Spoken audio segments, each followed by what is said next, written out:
The dust on Old Pilgrim Road never truly settles. And wait! Brand Embergrove walked the center of the track, his boots sinking into the gray silt. He wore the iron of a soldier, but he carried the posture of a man who knows when to run. The road stretched out like a scar across the valley. He had been gone for many moons, perhaps 82, or perhaps only a winter. Time is unsteady in the borderlands. He stopped at the waymarker, a stone worn smooth by hands that no longer lived. He did not touch it. He knew better. The wain carried the smell of wet charcoal and something older, something that lived in the roots of the twisted trees. Bran adjusted his pack. He was not here to conquer. He was here because the pattern of his life had folded back on itself, pulling him to the place where his blood first spilled. He checked the road ahead. Empty. He checked the road behind. Empty. He walked on. The silence was heavy, a physical weight against his ears. He remembered the drills, the spear work, the mindless labor of the guard. It was easier then. The world was smaller. Now, the horizon felt like a mouth opening. A crow watched from a dead branch, its head tilted, waiting for him to stumble. He did not stumble. He was too careful for that. He was a man who survived by not being where the blade fell. He found the shrine in the hollow of a hill. It was not a holy place for the living. The air was cold, colder than the stone should allow. Bran knelt. He was not a pious man, but fear is a kind of prayer. He lit a candle. The flame did not flicker. It stood straight up, a solid line of yellow light. He had been reading the old tales, the accounts of the first settlers. They spoke of a reckoning, a tally kept in the dark. He felt it now. A heat in his blood that did not belong to him. The illness came in the night, 2 watches after the moon had set. It was not a fever of the body. It was a fever of the mind. He saw shapes in the darkness of his room. They were not monsters. They were geometries, impossible angles that hurt to look at. He lay on his pallet sweating, his hands gripping the rough wool. He whispered the names of the dead. He whispered his own name. The sound of it felt foreign. The walls of the room seemed to breathe, shrinking and expanding with a rhythm that matched his heart.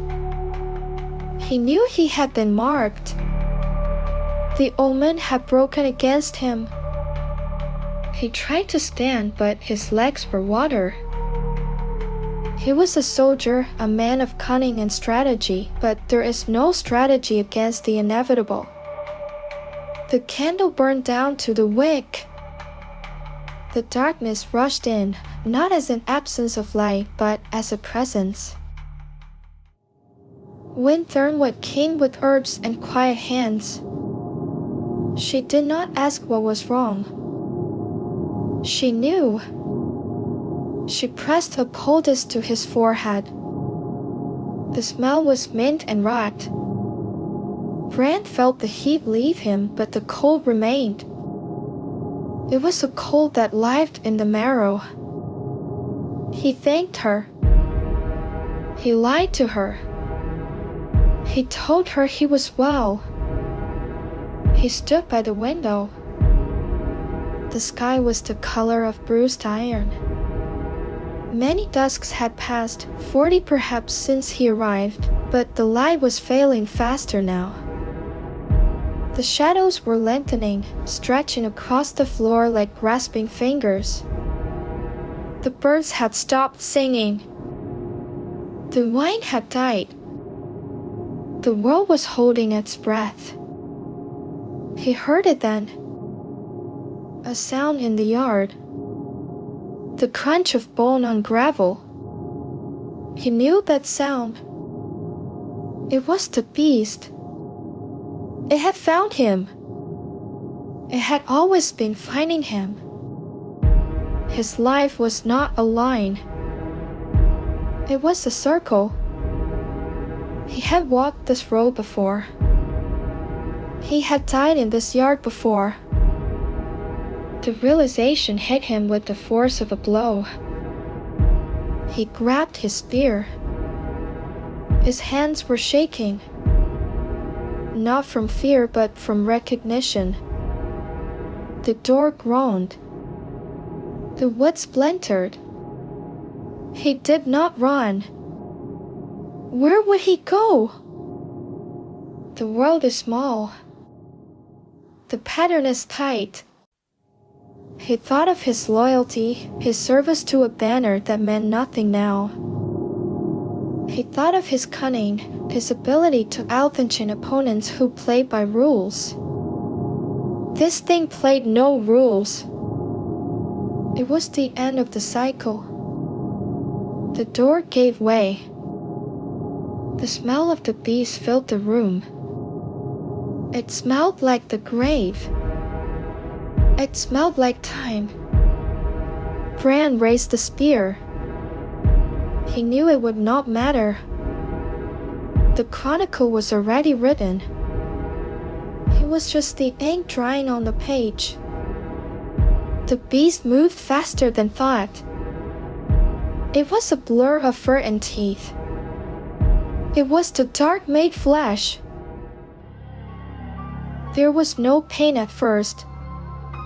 Only a sudden terrible lightness. Then the heat. The iron taste filled his mouth. He looked down. His chest was open. The redness of it shocked him. It was so bright against the gray floor. He fell.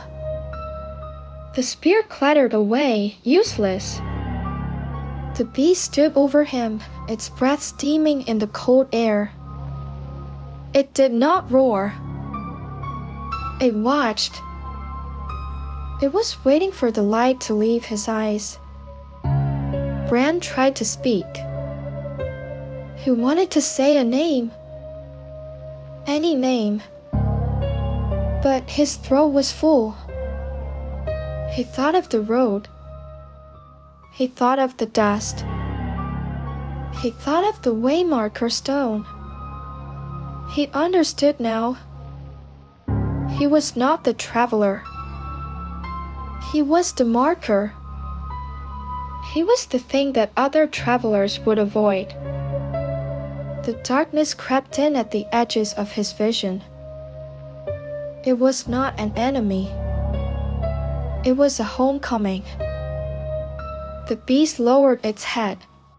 The last thing Bran Embergrove felt was the wet tongue of the predator cleaning the wound. The record closed.